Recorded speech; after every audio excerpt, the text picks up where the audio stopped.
How can we burn fat? Well, that's what we all want to do. Imagine that we can somehow manipulate our meals so that we can maximize fat burning.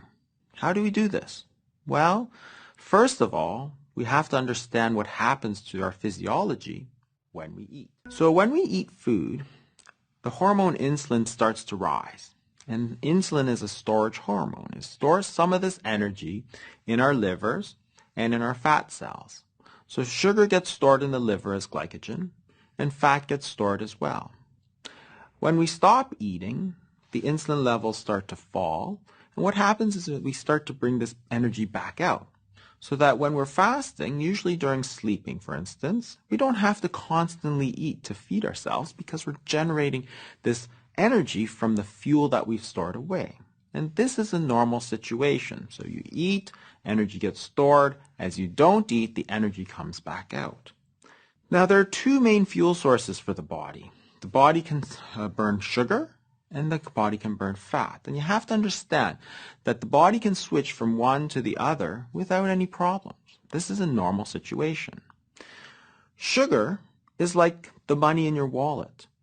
It's easily available, but you can only store a certain limited amount. So you can take it in, you can take it out. It's very easy for the tissues to use. Fat, on the other hand, is like the money in your bank.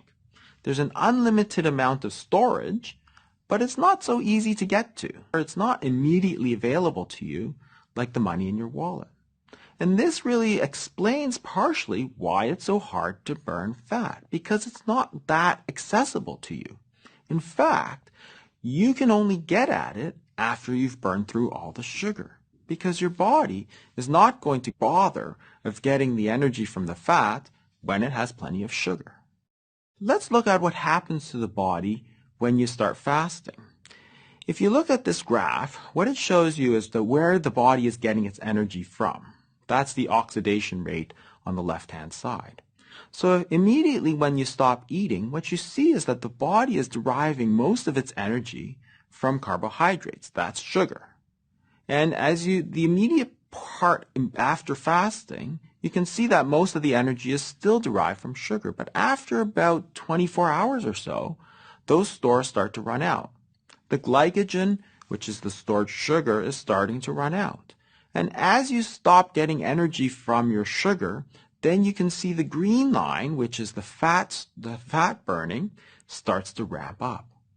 What you see in essence is a switch here from burning sugar to burning fat.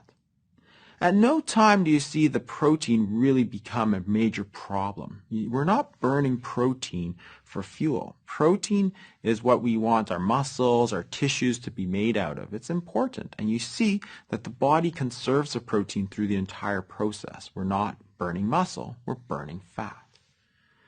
So what we're really talking about is how to switch over from burning sugar to burning fat. How do you do this? Well, a low-carbohydrate, high-fat diet is going to prevent the sugar from being stored in the first place. So if there's no sugar being stored, your body is naturally going to be able to go to the fat. But what happens if you have a lot of sugar stored already? Well, fasting is a great way to burn down all this sugar. Once you burn down all this sugar, then you can start burning fat.